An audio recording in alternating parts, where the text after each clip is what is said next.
Thank you. Okay. Okay, so good evening, everybody. I'm really happy to see you here this evening. I'd like to welcome you all to tonight's webinar titled "The Importance of Computer Science Education" by Paige Besthoff. But first, I'd like to recognize our very generous sponsors. First is Learnix, our bronze sponsor. Learnix is a free Google Chrome extension that allows students to document their research journey. As students research, Learnix captures their searches, their sites visited, the time on sites, and notes from websites, which can be then exported into an organized notes page, an auto-generated bibliography, and a snapshot report summarizing their journey. You can learn more about them at learnix.com. That's LEARNICS.com. Next is NEDLA's friend, Rod's Pulse podcast. In his podcast, Dr. Rod Murray explores topics related to e-learning technologies. You can find his podcast at rodspulsepodcast.com or anywhere where you find podcasts. NEDLA is a nonprofit organization committed to promoting digital learning for all. If you are interested in becoming a sponsor or a patron, please feel free to email us at douglas.koch@nedla.org. And without further ado, I'd like to introduce Paige Besthoff. Hello, all. Thank you very much for coming on Faring the Weather. So tonight I'm going to talk about the importance of computer science education. Okay, so why are we here? And oh, I didn't introduce myself. Oh, I'm so sorry. I thought I had an introduction slide. All right, so I missed that part. My name is Paige Besthoff. I am a computer science education teacher in New Jersey. I currently teach K-5, but I've taught anywhere from K through high school. And I've been teaching computer science for about 24 years now. So I'm going on my 25th year. And I currently present, besides teaching in public school, I'm a presenter for Code on behalf of code.org and a few of our local universities in the state of New Jersey. So that's a little bit about me. Why are we here? Why was I asked to bring this topic to you? And that's because many states have incorporated computer science into education. So at current time, 34 states have made it a requirement that school districts have to include computer science in their course of studies. Okay, so a lot of students know about technology. They play video games, they watch TikToks, create their own TikToks, but they don't really know how technology works. So that's the thought process behind why computer science is being brought into the education field. So the important part about computer science is that it fosters the soft skills. So and if you're in education, you'll know that social emotional learning, SEL, is at the forefront. So that incorporates collaboration, where students are working together, communication, enhancing their thinking skills, critical thinking, and their creativity. Okay, so right now, and most of these statistics come from the code.org website, which are referenced at the bottom. And then I have some links that I'm going to share with you as well. So right now, there's about 500,000 job openings in computer science, but this is not just for programming, and it's not just specifically in the tech industry. And I'm going to show a little bit more about that in a minute. So 2/3 of computing jobs are outside of the tech sector. So recreation, don't forget we have hotels, movies, any kind of legal field, medical field, farming, a lot of state and government, mining, manufacturing. And then, of course, even if you go to the local supermarket, you'll see that everybody's using the cash registers, which are run by technology. So you need somebody to come in and fix them. if the frozen food section is not working, again, that could be technology. And most of you probably have cars that are run by computers, even if they're not electric cars, just gas cars alone are all run by computers. So there's 67% of all new jobs are in STEM, are in computing, and only 11% of of people who are graduating are getting degrees in computer science. So there's a huge gap with the number of people who are going to college and being trained for STEM or computing positions. So code.org, along with other organizations, have set and governors of states have set out to try to make computer science foundational. So they want every student to be able to learn about computer science just as they would with reading, math, or any of the other subject areas. So we can see that, hopefully you can see your own state, that a lot of the states are incorporating computer science at the high school level. So again, some numbers. And if you want to look at your state, I intentionally didn't close put it in view, slideshow mode so I could get the links for you. So that would give you the numbers in your particular state. So that's where that came from. Okay. And however, universities are not preparing our students in computer science. So just in the education field alone for degrees, you could see a huge gap. And this is nationwide. This is not just for New Jersey where I am. Okay, so a little bit about state statistics. For those of you who are in New Jersey, there are currently about 10,000 openings. I always dazzle my students with the dollar amount. The average salary is $126,000. Again, I currently teach K-5, but I do talk to my 4th and 5th graders about careers. And I tell them, well, if they're working at the local grocery store and that's their career, they're going to earn about $24,000 compared to $126,000. So it gives them a little bit of incentive. So that's for New Jersey. I did put a couple of other states on here. And again, you'll be able to get your own stats.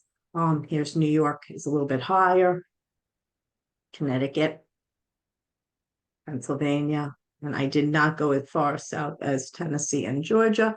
So if I missed you, again, I will get those links for you. And you can look up the stats in your state. Okay, so what I'd like you to do, if at all possible, if you have a cell phone, or if you can open up a second second tab, is to go to menti.com, and I'll put that in the chat, or you can take a screenshot. And the code I'm going to also type in, and I see some of you are joining.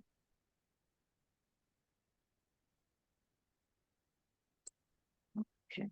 All right, so my first question is, if you are either in the education field or in corporate or some other technology field, what are the important skills that workers need to have? So I just wanted everybody to just brainstorm a little bit and think about what important skills you think employees should have. And you can just pop in a couple of words. And thank you all for being such a great audience and participating. I'll give it another minute and see if anybody else is adding.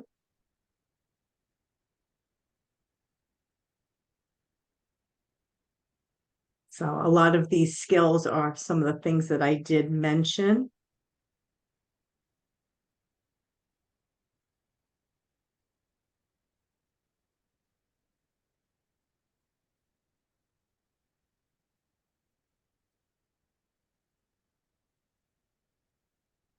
And if you're just joining us, we're at menti.com and the code is up on the top. I can paste the code in the chat again. Give you another couple of seconds.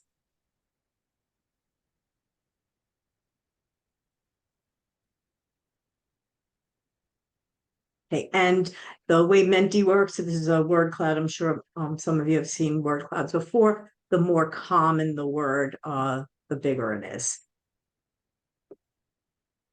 So right now, most of you have added communication as one of the top skills. All right, so what exactly is computer science?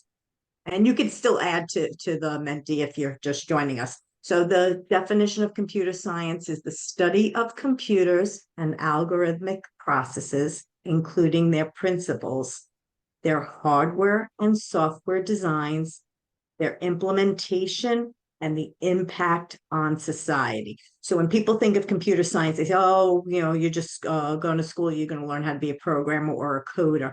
And that's not the case. It goes into way more detail as to what it consists of. So the first thing that most people think about is, of course, the programming, and one of the programming concepts is algorithms. So as early as kindergarten or maybe even preschool, students are taught how to follow step-by-step directions. So as an employee, okay, following directions, problem solving, discipline, being able to teamwork, being organized, they are all skills that the students or employees need to have. So just teaching people how to follow directions is one of the main concepts of computer science. Okay, how to use or create or fix hardware and software. So hardware are usually defined as the things that you can see and touch. And then the software are the applications or operating systems. So various different software. Okay, so when you talk about somebody learning about computer science, you talk about the design of the hardware and the software and how it impacts society. So we could probably have many, many conversations about how technology has impacted society, and that's probably for another meeting. But just one example is apps for social change, or I know that you had a presenter on artificial intelligence, but a lot of what we do when we teach about the impacts of society, so we talk about how technology has changed over time and also how technology can be used for good. So those are some of the concepts that we use. All right, so New Jersey's vision is that we want to make sure that students know how to address real world problems and design creative solutions. And again, that collaboration and being innovators. So those are some of the things that you talked about: creativity, critical thinking. Okay, and to provide a pathway to get some kind of productive career.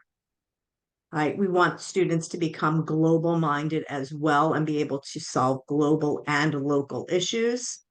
Just think about, I don't know, I know many of the different states are now talking about creating cybersecurity hubs, creating artificial intelligence hubs within the states.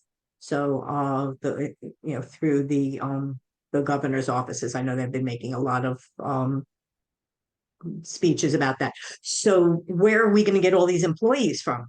So it's not all of a sudden they're going to wake up and they're going to find, 10,000 jobs open, but nobody knows how to do any of this work. So again, it all starts at the younger level, starting at the kindergarten and working up so that we'll have those people with those skills.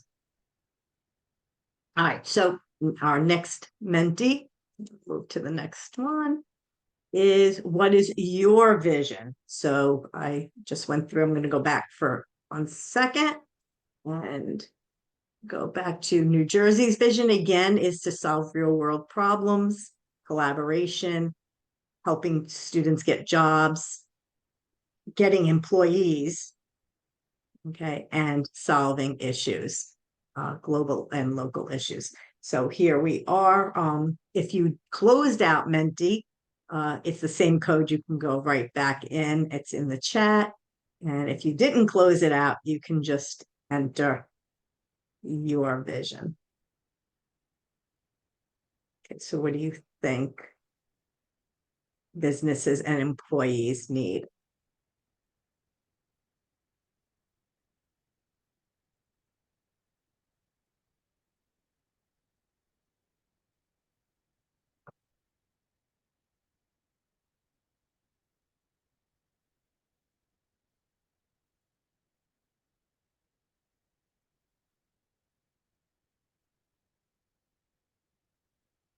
Yeah, I think about in the olden days, they used to have career paths. You would take shop classes and you would have a path from school to a career.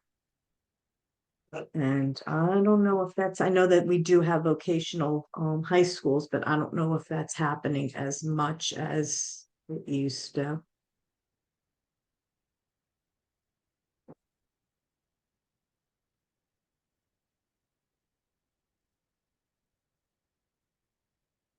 I think that students and adults, any employee is going to need to have to be a constant learner and in order to keep up with the times.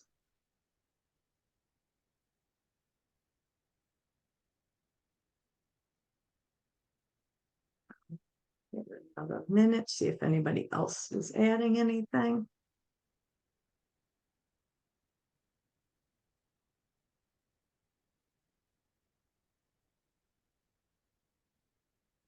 Okay. So I'm going to go into full screen since my Menti is over. Okay. All right. So I'm going to give you a short overview of computer science within the time that we have. So again, it's all about creativity and problem solving. So those are the two most important parts of teaching computer science. Again, we're not teaching all of our students to become computer programmers. We want them to have the skills that they'll be able to use in the future for any kind of computer job. So it's computer science includes coding and programming, but it's not just coding and programming. So it's a tool that students are learning in order to be successful. So if you think about if you've ever used some kind of spreadsheet program, it's really helpful when you know how to use create all the formulas and be able to do different sorts. If you have that background, even though you're not a computer programmer, it makes your life a lot easier. So computer science teaches students how to break down big ambiguous problems into smaller chunks and to be able to really look into problems and solve them on their own instead of waiting for somebody else to solve their problem for them.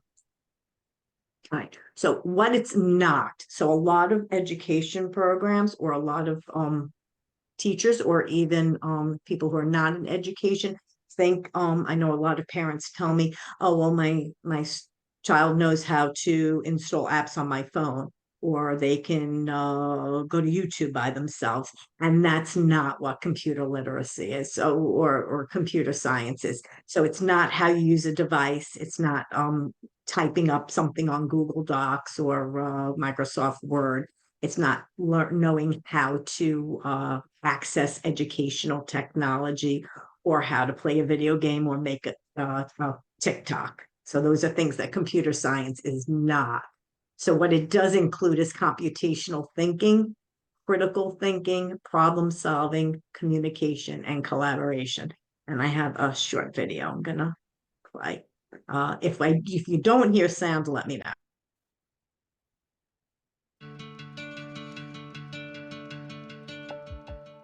How do you map the entire human DNA sequence? Is it really possible that William Shakespeare wrote all of the works that bear his name? Can you create an intelligent computer program that can write its own novel music compositions? What do these three real-life questions have in common? Well, answering these questions requires the use of computational thinking, which is a way of thinking that more and more people are using to solve problems each day. So whether you teach math, science, computing, or the humanities, computational thinking can be a powerful addition to your classroom activities. So what is computational thinking? Computational thinking is an approach to problem solving. So it's taking apart a problem and figuring out how to attack it using what we know about computation. There's four major sort of facets of computational thinking. One is decomposition, breaking something down and figuring out what all the parts are and how you might divide up a task. And then there's pattern recognition, which is finding similarities and differences between these parts in order to make predictions. Pattern generalization, or abstraction, which is finding the general principles that generate these patterns. And finally, there's algorithm design, which is developing the step-by-step instructions that solve similar problems. People are learning to apply computational thinking to solve problems in many disciplines. When people ask difficult questions, which are more easily solved by computers, or discover insights through analysis of large data sets, they are thinking computationally. Computational thinking is the reason we now have fields like computational biology and computational chemistry. It's also the reason we have new techniques we can use in literature, social studies, and the arts. So when we start stepping back and looking around us, we see computational thinking everywhere, and it doesn't have to be a scary thing. Some people confuse computational thinking and computer science, but they're quite distinct. Computer science is an academic discipline involving the study of computation and its application using computers. Whereas computational thinking is a way we go about attacking problems. Right, using big picture processes and abstract ways of thinking. It's something that you could use regardless of whether or not you're a computer scientist or something else. It's a general skill that would benefit you. Computational thinking increases students' confidence in dealing with ambiguous, complex, or open-ended problems. We believe that all students should learn computational thinking, regardless of subject or age group. Being able to take a problem, break it down into many different sized pieces, work on each one individually, and eventually bring it all together to solve something, that's a skill that can benefit anyone. Imagine that you're a journalist and that you want to know what people are saying about an upcoming election. One option is to ask people on the streets about their opinion. Another option is to use a computer program that can analyze social media posts on thousands of web pages in just a few seconds. See, this is an example of the benefit of approaching a problem computationally. So, in the past, if students wanted to see and understand data, they needed to collect the data manually. Now, by developing an algorithm, students benefit from quick results and are able to focus their attention on insights rather than data collection or calculation. By leveraging the strengths of technology, we can focus on our strengths as people, developing insights, analyzing situations, and drawing conclusions. We don't want students to simply use the models that we teach. We want students to be able to create their own models. And to do so, students must find the hidden patterns and insights that can be discovered with computational thinking. Computational thinking is not an additional burden or an extra topic that needs to be taught. Rather, it's an enhancement to your existing curriculum. So with my students, early on, I just try to use Can you hear- everyday examples to help them understand that it's something that's accessible to them. And then they can start to see how computational thinking does exist in other aspects of their life. If our students are technology creators, armed with computational skills, they will not only be able to participate and position themselves professionally in a global society, they'll also be able to contribute to society by solving big problems using creativity. So how did we map the human genome? Well, algorithms and computer programs helped us to sequence the millions of base pairs in our DNA. And what about Shakespeare? Turns out computational analyses of the vocabulary, themes, and styles in Shakespeare's works confirmed that he could have indeed written all of the works attributed to him. And that intelligent music-composing computer program? Well, computational thinking was used to find patterns in existing musical compositions and write programs that produced brand new compositions based on those patterns. All of the remaining grand global challenges facing us as humans are problems that require an interdisciplinary approach. By integrating computational thinking skills in all of our subjects, we're preparing students to contribute new solutions to seemingly impossible problems. So yes, many mysteries still remain. For example, what causes gravity? Can we create cures for diseases like cancer? We may not be able to answer these questions today, but perhaps with computational thinking skills, our students will be able to answer these questions in the future.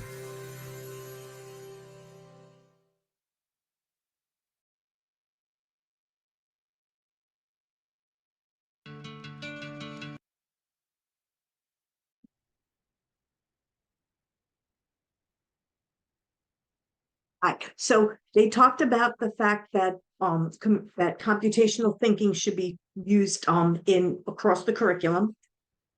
So not just in a computer science class. So I know in New Jersey, the where computer science is taught within the K-8 is anywhere. It can be taught anywhere. So you can be a technology teacher like myself. You can be a media specialist librarian.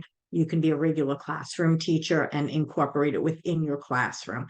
So what we're going to talk about now is exactly how to incorporate computational thinking. So whether you're in education or in the business field or any other field, how you can bring computational thinking to either your employees or your students. So I'm going to show another quick video, and it's going to give an example of how computational decomposes the problem, looks for pattern recognition, uses abstract thinking, and then algorithmic thinking. Let's bring everyone together with a simple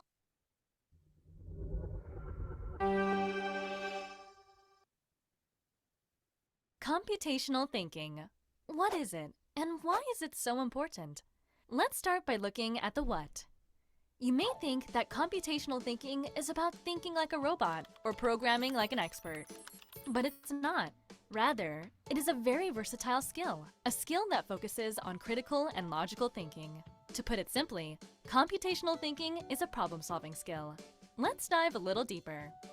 Computational thinking is about looking at a problem and solving it systematically, and therefore arriving at a solution that both humans and computers can understand. Essentially, it is considered the highest order of problem solving. Computational thinking is made up of 4 elements: decomposition, pattern recognition, abstraction, algorithmic thinking. First of all, decomposition. Decomposition is about breaking a difficult problem down into simple and easy to manage parts. Second, pattern recognition. Problems come in all shapes and sizes, but amongst their many differences, there are bound to be similarities. Pattern recognition is about spotting what different problems have in common and using what's worked before to help you out again. Third, abstraction. Abstraction is all about focusing on the details that matter while ignoring the ones that don't. By applying abstraction, we can cut through fluff to get to the heart of the matter. Finally, algorithmic thinking. Algorithm is really just a big word for a set of rules. So algorithmic thinking is basically when you generate a series of simple steps that anyone can follow to solve a problem. Now, let's bring everyone together with a simple example. Meet Max. He's your average hardworking young man, trying his best to be a productive member of society. But today, Max's car has broken down. Luckily enough, he's computational thinking enabled. Let's see how he solves this problem. Max's car can't move too well. He realizes that there are 2 problems. He's running low on fuel, and he has a flat tire. That's the first pillar, decomposition. Now, Max has been in a similar situation before, and based on past experience, he knows that he should take care of the flat tire first. That's the second pillar, pattern recognition.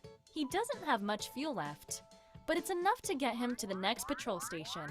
So he decides to ignore that and focus on the tire. That's the third pillar, abstraction. Finally, to change a tire, Max has to use a jack to elevate his car, loosen the nuts on his tire, remove the tire, and replace it with a new one. Now that's algorithmic thinking. As you can see, computational thinking isn't just for computer scientists or programmers. In fact, many kinds of people, from mechanics, doctors, to presidents, are subconsciously applying computational thinking in their daily lives. Thanks, Max. Have a nice day at work. All right, so again, it's breaking things down into problems and trying to figure out how our students and employees can problem solve. Okay, I'm gonna go on. Oh, here we go.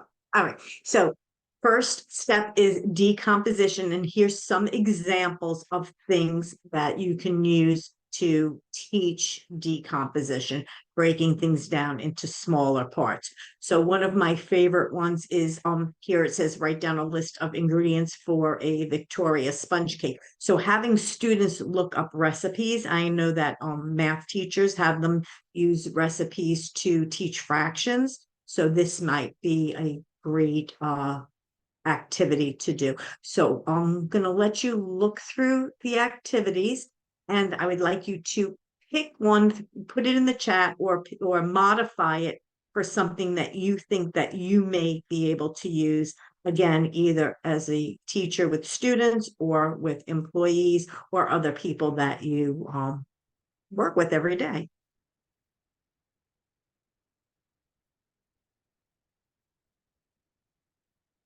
Or maybe something you use yourself.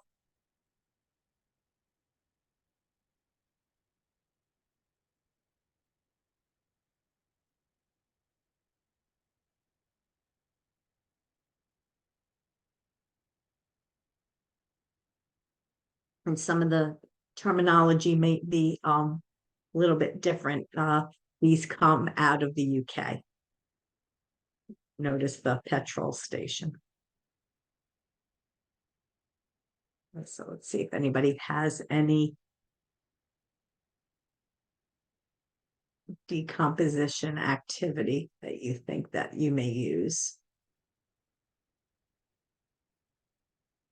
Does anybody make a grocery shopping list, or perhaps write a list of things that you're going to pack? And we're a small group. If you'd like to unmute yourself, you could do that as well.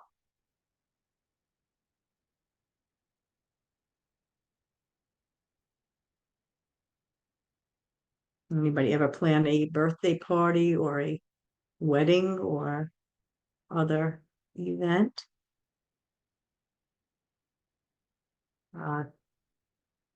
Great idea, Doug. Make a list of symptoms a person is experiencing if you're a clinician. And Kim says, what are the parts of a lasagna? Good, breaking them down. Nothing worse than getting ready to cook something and not having the ingredients you need. So being prepared ahead of time. Right, and packing for a trip. Okay. What are the resources or inputs needed for doing a bureaucratic tasks? That's just where is your data coming from, the source of your data. Right, great suggestions. I'm going to go on to the next one. If you're still typing, we will read them off when we get to the next one. All right, so the next one is pattern recognition, looking for similarities. So I always think about, I know that my students, when their first jobs, when they turn 16, is usually at the local supermarket or Dunkin' Donuts or something along those lines. And if they're stocking shelves in the supermarket and they're given a case of cans, where are they putting them? How are they putting them? I know it's very, very important. One of the things that people are trained on is to make sure all the labels are facing up and out so you can actually see what's on the product. So, but looking for similarities, looking for trends, how to stock shelves. All right, so here's some other pattern recognition things. And some of these sound like a lot of fun. Maybe having your students do Sudoku or playing solitaire. I think most of us probably had indoor recess today if you're a teacher during the rain. Spotting the difference. Okay, looking at those puzzles that some of us may do ourselves, where they're showing somebody in different positions and you're supposed to look at the two pictures and compare them. Now it reminds me of the old highlights magazines from when I was a kid. Okay. Definitely preschool fit shapes into correctly shaped holes. Okay, the star goes in the star shape, the circle goes in the circle.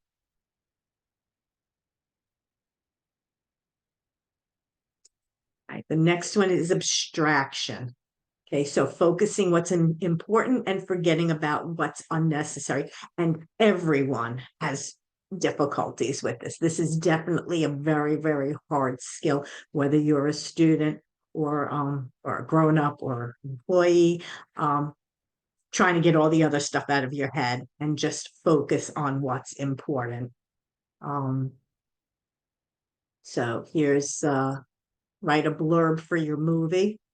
Okay, so maybe you watched a movie and you're trying to give somebody a summary. Have you ever sat down with someone? And again, you can unmute or throw it in the chat. You ever sat down with somebody who said, I just saw this great movie, and then they proceed to tell you the entire plot of the story, including the end, and you've just spoiled it for you? So how do you just give what's important, the main details, without going on?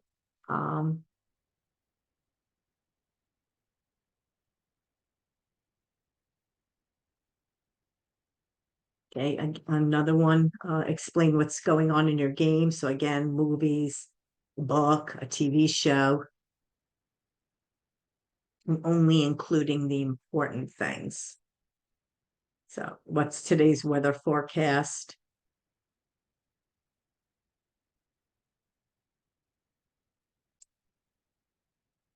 And then the last one is algorithmic design. And again, building a pirate ship out of Legos, following the directions that came in the box. Okay. Speed cup stacking is a great one. How do you follow those directions? Creating origami. My students love origami. That's something that they do when they're finished picking out their books in the library. The librarian gives them origami tasks to use. Building an IKEA piece of furniture, absolutely need those directions, step by step, being able to follow those step-by-step directions. Here it says writing a piece of music, but being able to play a piece of music as well. So if anybody has any ideas, suggestions, things that you would be able to bring back in your life, you can definitely throw them into the chat, right? And I just want everybody to remember that the key takeaways about computer science in education is that we don't expect all of our students to become computer programmers. That's not the point of incorporating it in no matter what state you are in. Every child is not going to be trained to become a computer programmer. What we're trying to do is give them the background so that they become computational thinkers and to be able to problem solve, to be able to do things on their own. A lot of times I tell my students, I says, well, what happens when you're grown up and you no longer live with your family? Who's going to help you do whatever it is, X, Y, or Z, right? And that teachers who are teaching these subjects do not need to know everything about programming and computer science. They just need to learn how to teach computer science. So if you're in the education field or you work with someone in education, and they come and they tell you, oh, well, I have to start teaching this. These are things that they're already doing. If I go back again for a minute and you look at the decomposition, they're already doing these things. What equipment do you need for school today? Did you pack your notebook? Did you bring a pen or a pencil or whatever it is? Do you have your homework? To break down what you did today. Okay, so these are all things that students are doing or anybody is doing on an everyday basis. What are you making your grocery shopping list? Here as in work or in school, give feedback, comparing work to a specific criteria. So you're sharing ideas with other people. Okay, what are the days, the week, the month? Okay, looking at math patterns. Again, being able to stack cans, right? So no matter what kind of career, they need to have these backgrounds. How do you get to school? Okay, so are you taking a subway? Are you taking a bus? How do you get there? Are you walking? Okay, can you read a map? Can you follow what's going on? Okay, can you explain something that's happening? Just think, going back to any of us when you were in school, from your research, can you summarize what you read today? So these are all things, write out step-by-step directions. Okay. Create blueprints, flow charts we saw in one of the videos. Okay, so we need to make sure that we're incorporating all of those things in every single subject area. And we don't have to worry about knowing how to be a computer programmer. That's not the point of this. The point of this is for students to become problem solvers and be able to think on their own. So right now we'll open it to questions. If anybody has any questions, you can unmute, you can put in the chat, whatever you feel more comfortable with. I'm going to give you the link in the chat if you would like to have a copy of the presentation. And I believe I made it so that it was shared to anybody, but if you're not able to open it, I'll reshare it. Anybody have questions, comments, something they want to add? If nobody else has a question, I have one. I'm not in K-12, so this might be kind of obvious, but I was wondering, how do you help some students who might have like learning differences, like ADHD or They're actually the better computer science students. Yeah, so I have many students with multiple disabilities, and they're, it's that right brain, left brain thought, that they're able to break down those problems and really be able to focus on things way better. It's interesting how my students who are very high academic achievers can't get past the big picture. Like they focus on things, they hyper focus on something and they can't get past it. And my students with multiple disabilities can say, okay, well, this isn't important, just put it to the side and then really just focus and break things down. So yeah, it's amazing what you see, because some people say, well, maybe they can't do it, but they can. And there's so many different ways. Like if you're hearing impaired, we have visually impaired, we have ADD and things, of all spectrum. And yeah, they're really great at being able to focus on this. Oh, thank you.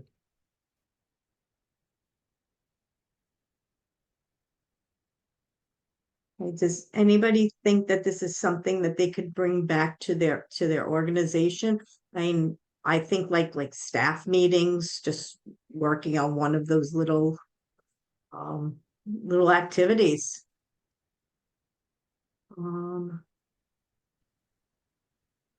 Yeah, I'm going to try to ask a question. Can you talk a little more? You were saying that you think that content area teachers, I'm thinking like K through 5 and K through 8, and obviously maybe even high school, but I'm particularly interested in K through 8 because it just baffles me how they will do this.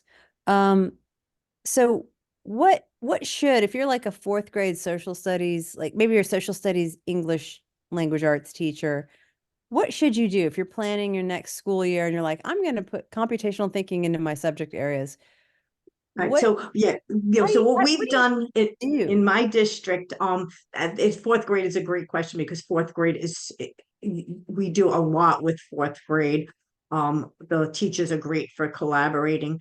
There's a whole curriculum through code.org called CS Connections. I'll put it in the chat.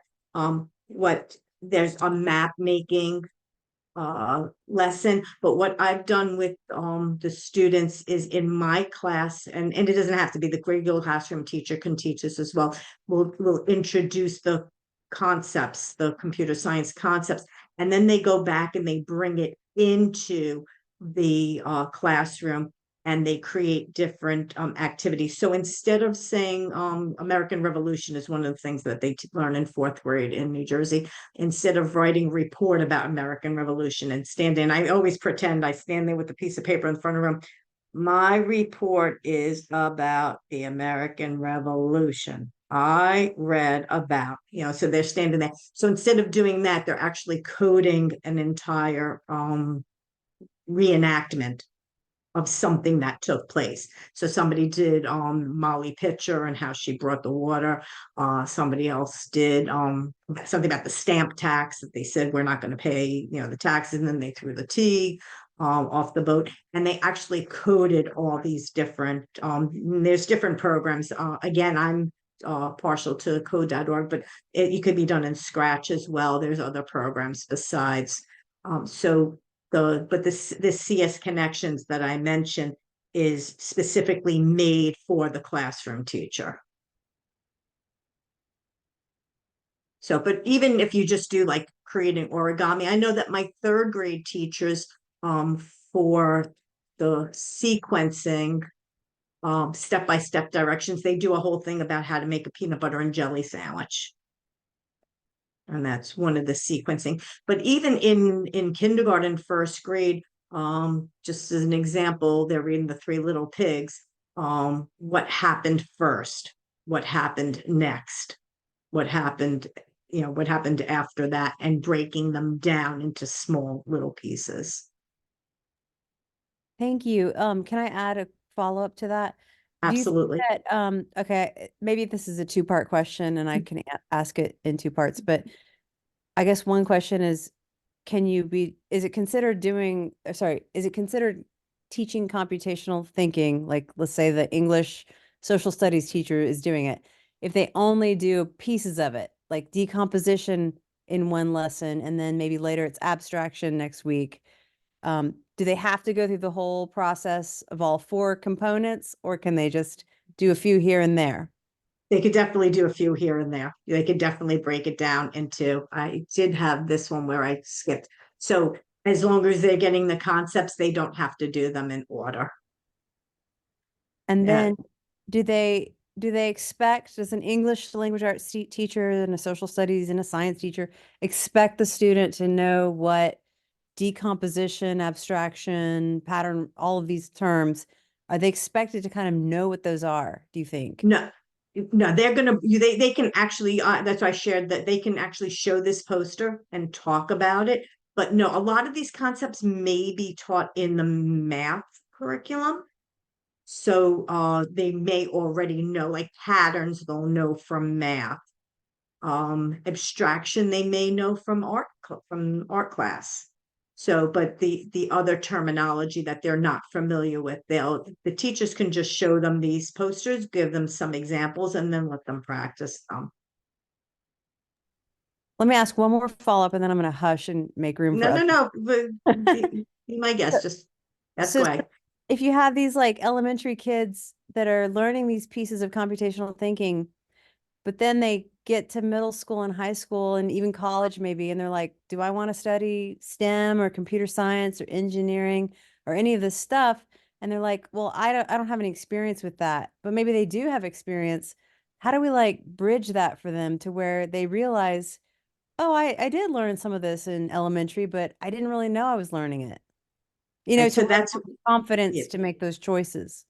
That's where the guidance counselors really have to come in. And I know I belong to an organization called CSTA. I'm going to put in the chat. It's the Computer Science Teachers Association.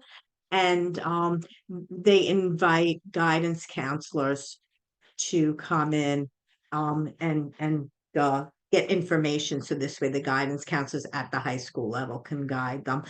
Also, hopefully they have career, schools may have career day and talk about that. I know at the lower level, the K2 level, they have parents come in and do career day.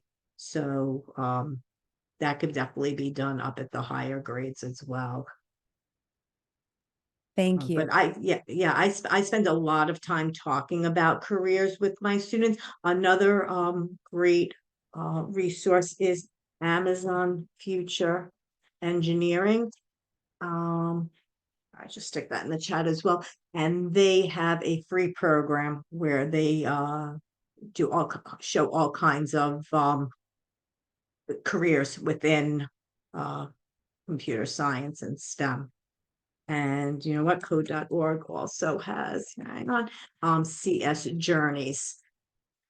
And that one's really interesting because they're interviewing younger, I mean, way younger than I am, younger, new technology. So, like 20 somethings, and from Minecraft and Roblox and all of those really cool things that the kids are used to.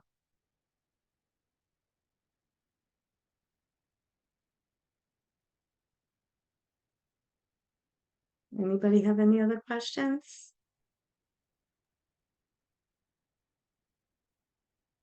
If you think of any, I'm gonna, again, I shared the slides, but go back down to the end. My email is here. I'll put that in the chat as well.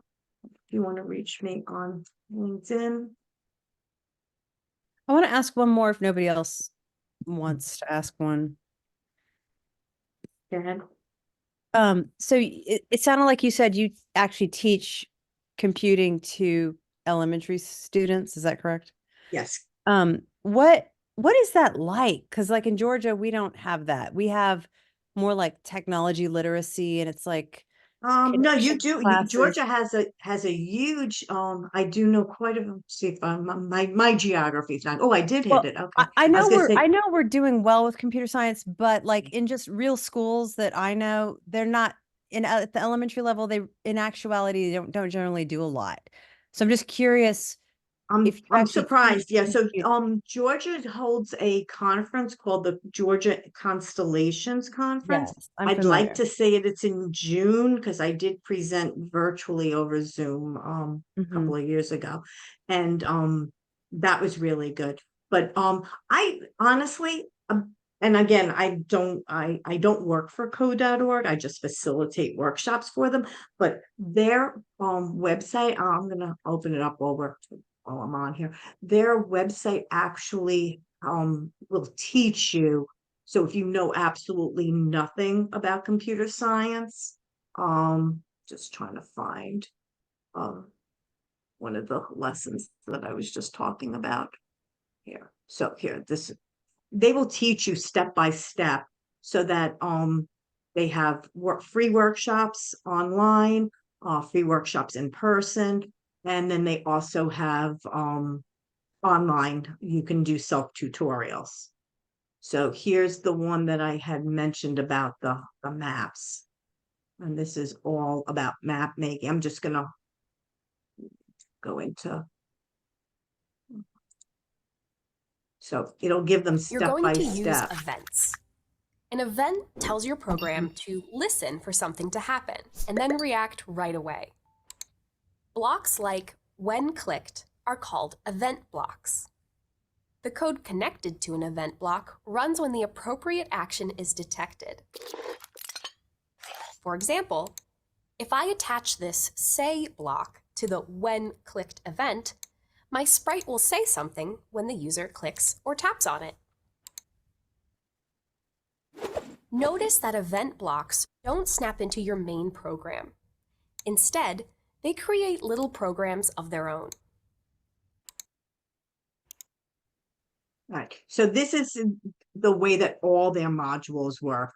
So they'll give you step-by-step directions. They'll have somebody who's in the field, in the computer field, go through the directions. So here it's telling you use the arrow keys to move me, and the little person will move around.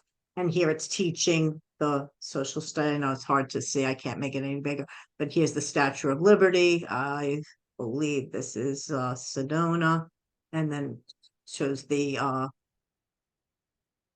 cardinal, and then here's map, and here so it gives them step-by-step instructions with the video. So any teacher is able, and this is just one platform, it's code.org. Again, I just personally like it, but there are other platforms as well where you can do similar things. So I know that in every state, they do provide either online training or in-person training. And it's all free. Everything's 100% free. So you like to use the code.org courses for the elementary students in New Jersey? Yes. Okay. And is that like most of what you do in the class is they work through those courses? That's just one part. Yeah, that's just one part.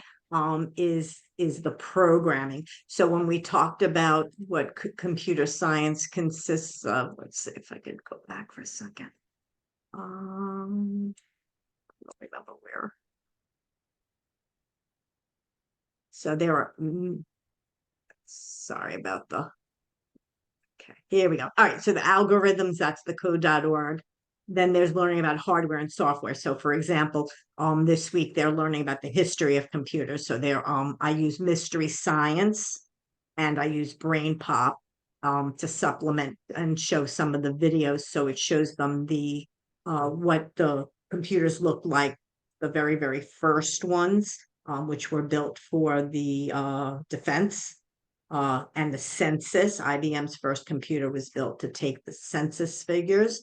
So where they came from. And then we talked about the very first Apple computer, which was made out of wood, and they used an old black and white TV screen, no mice back then.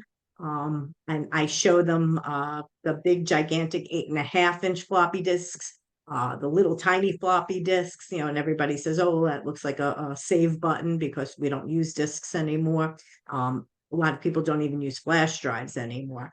And then I even go back as far as showing them punch cards. For those of you who are older like I am, maybe you're familiar with the old punch cards. So that's just the hardware and software components. Then we talk about accessibility. So how can you make an app for someone who's hard of hearing? How do you make an app for somebody who is visually impaired?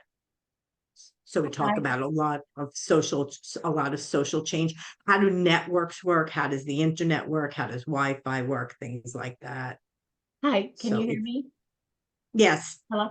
Yes, I'd like to know, do you ever have parents or parent groups object to this kind of teaching?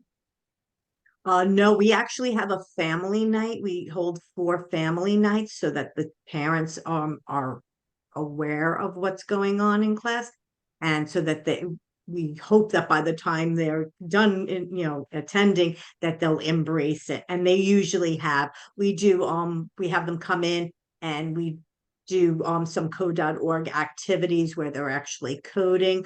I'll pull up a couple of lower level ones just so you can get an idea and see some of these.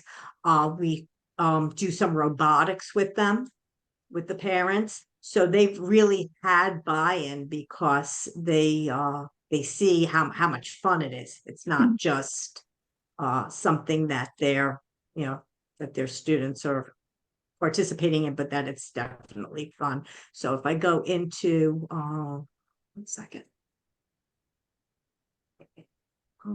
Here it starts off. I'm just showing, this is the kindergarten. Teaches them how to use the mouse. It says drag the block to the target. And if most kindergartens cannot read.